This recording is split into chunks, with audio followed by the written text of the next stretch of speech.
पुढे जाऊया। भाजप नेते आणि राज्याचे वनमंत्री गणेश नाईकांनी सध्या कोणत्या गोष्टीचा ध्यास घेतलाय? राज्यातील वाघांची संख्या वाढवण्याचा नाही, राज्यातलं जंगल क्षेत्र वाढवण्याचा तेही नाही, मग तर या प्रश्नाचं उत्तर आहे शिंदे पितापुत्रांची राजकीय शिकार करण्याचा। होय, भाजप श्रेष्ठींनी परवानगी दिली तरी उपमुख्यमंत्री एकनाथ शिंदे आणि त्यांचे खासदार पुत्र श्रीकांत शिंदे या दोघांचं राजकीय अस्तित्व संपवण्याची भाषा गणेश नाईकांनी पुन्हा सुरू केली आहे। या उत्तरादाखल श्रीकांत शिंदेंनी नाईकांना कोणतं आव्हान दिलंय? पाहूया राजकीय शोलेचा हा स्पेशल रिपोर्ट।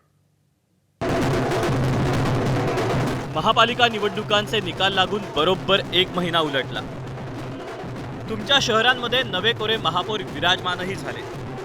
पुढची काही वर्ष आता कोणती निवडणूकही दिसत नाही। मात्र राज्याचे वनमंत्री गणेश नाईक शिंदे पितापुत्राचा पिच्छा काही सोडायला तयार नाहीत। शिंदेंचं ठाण्यातलं राजकीय अस्तित्व संपवण्याचा आपण विडाच उचललाय याची त्यांना अचानक आठवण येते। मात्र पक्ष म्हणजेच भाजप परवानगी देत नसल्यानं नाईकांचं घोडं अडतंय। अजून सुद्धा सांगतो की माझ्या नजराला तर ठाणे जिल्ह्यामध्ये त्यांचं अस्तित्व आहे ना, तर परवानगी करायला पाहिजे। म्हणजे गणेश नाईक लीड ते ठाणे पालघर एकनाथ शिंदेची एकही महानगरपालिका घेऊन येणार नाही। एकनाथ शिंदेंचं ठाण्यातलं राजकीय अस्तित्व संपवून गणेश नाईकांचा जीव शांत होणार नाहीये। तर खासदार श्रीकांत शिंदेंना कायमचं माजी खासदार करण्याची घोषणा त्यांनी राणा भीमदेवी थाटात केली। किंबहुना मी ओपन चॅलेंज देतो की कल्याणमध्ये त्याचा पुत्र त्याला कायमचा माजी खासदार म्हणून लावावा। ठाण्यामध्ये इथला ठाण्याचा जो अति आगाऊ खासदार त्याला मी तसं ओपन सांगितलं, तुला माझी कायमचं आयुष्यभर माझी खासदार म्हणून लावा।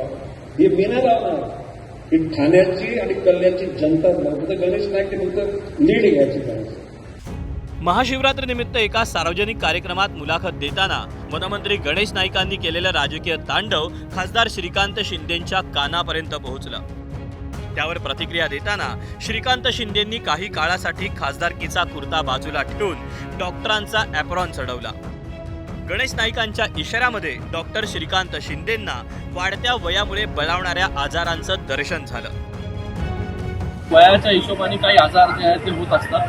विसरभोळेपणा, चिडचिड होणं, त्याचबरोबर मागच्या गोष्टी आठवत न राहणं, त्याचबरोबर मला वाटतं दिशाभूल होणं, व्यक्तिमत्वामध्ये बदल होणं। मी हे सगळं का सांगू शकतो? कारण की मी डॉक्टर। मग वयाप्रमाणे जे आहे त्या काही लोकांमध्ये असे सगळे आजार जे आहेत ते होत असतात। माजी खासदार बनवण्याच्या नाईकांच्या धमकीला उत्तर देताना श्रीकांत शिंदेंनी नाईकांच्याच घरातील माजी खासदारांची मोजदाद सुरू केली। आताच रिसेंटली ज्या मुलाचं तिकीट कापलं, मुलाचा राजकीय बळी घेतला स्वतःसाठी आणि स्वतः जे आहे त्या ठिकाणी उभे राहिले, त्या मुलाला देखील लोकांनी पाडण्याचं काम म्हणजे माजी करण्याचं काम ऑलरेडी केलेलं आहे। ज्याच्या घरामध्ये 3-3 माजी आहेत त्यांनी जे आहे शिंदे साहेबांना किंवा मला जे माजी करण्याची जे भाषा करू नये म्हणून मी म्हणालो स्मृतिभ्रंश, डिमेन्शिया त्याला इंग्लिशमध्ये बोलतात। तर ह्या सगळ्या गोष्टीचा जो आहे हा विसर पडलेला आहे। आता हा सामना नाईक विरुद्ध शिंदे एवढ्या पुरताच न उरता त्याला नाईक विरुद्ध शिवसेना असं स्वरूप प्राप्त झालं। नुकत्याच झालेल्या निवडणुकांच्या निमित्तानं निलेश राणेंची भाजप नेत्यांची पंगा घेण्याची चांगलीच प्रॅक्टिस झाली आहे। बॉस एकनाथ शिंदेंसाठी तलवार उपसताना राणेंच्या थोरल्या झिलानं गणेश नाईकांना त्यांची जुनी कुंडली वाचून दाखवली।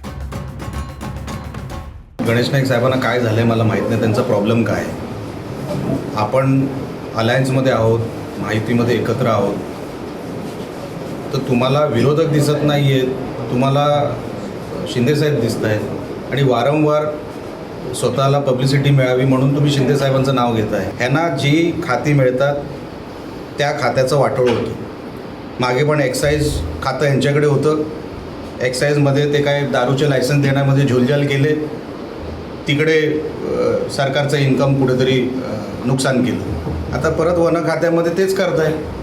मुलांचं करिअर बर्बाद करणारा बाप असा शिक्का ठाण्याचे शिवसेनेचे खासदार नरेश मस्त्यांनी गणेश नाईकांवर मारला। आमच्यावर जर अशा पद्धतीने टीका करत असतील तर मी यांना म्हणेल की दोन्ही मुलांचा करिअर खाणारा हा बाप आहे. मुलाच्या आमदारकीच्या जागेवरती हरल्यानंतर स्वतः उभे राहिलेले आहेत, त्यांची जागा स्वतः खाल्लेली आहे. ते काय श्रीकांत शिंदे यांना पाडण्याची भाषा करतात. तुम्हाला कुणाची टीका सर्वात जास्त जहाल वाटली, निलेश राणेंची की नरेश म्हस्केंची? या प्रश्नाचं उत्तर देण्यासाठी पुण्याच्या रवींद्र धंगेकरांनी गणेश नाईकांबद्दल केलेली पोस्ट वाचा. कुत्र्यांना आपल्या दगडाच्या खाणी राखाव्यात, पैसा ओरबाडावा. विकासाच्या रथाबरोबर स्पर्धा करण्याची त्याची लायकी नाही. एरवी दररोज सकाळी रोखठोक भाष्य करणाऱ्या ठाकरेंच्या शिवसेनेचे खासदार म्हणजेच संजय राऊतांनी गणेश नाईकांना एक प्रेमाचा सल्ला देण्याचं धाडस केलं. ते म्हणजे स्वगृही, म्हणजेच ठाकरेंच्या शिवसेनेत परतण्याचं. आणि प्रेमाचा सल्ला देताना राऊतांनी कोणतं लॉजिक मांडलंय ते ऐकूया. माझा गणेश नाईक यांना एक प्रेमाचा सल्ला आहे. भारतीय जनता पक्षात राहून तुम्हाला या प्रवृत्तीशी लढता येणार नाही. कारण या प्रवृत्तीला छुपा पाठिंबा शेवटी फडणवीस आणि अमित शहांचा आहे. भारतीय जनता पक्षाबरोबर राहून तुमची ही लढाई ही टोकाला जाणार नाही. त्याच्यामुळे गणेश नाईक यांनी पुन्हा स्वगृही यावं, शिवसेनेत यावं आणि या लढाईचे रणशिंग फुंकावं. विजय गणेश नाईकांचाच होईल, एवढंच मी सांगू शकतो. हा सल्ला ऐकल्यानंतर भाजप माध्यम प्रमुख नवनाथ बन यांनी संजय राऊतांचं भविष्य सांगण्याची संधी साधली. राहुल गांधी आणि संजय राऊत यांची दिल्लीमध्ये सविस्तर चर्चा देखील झाली.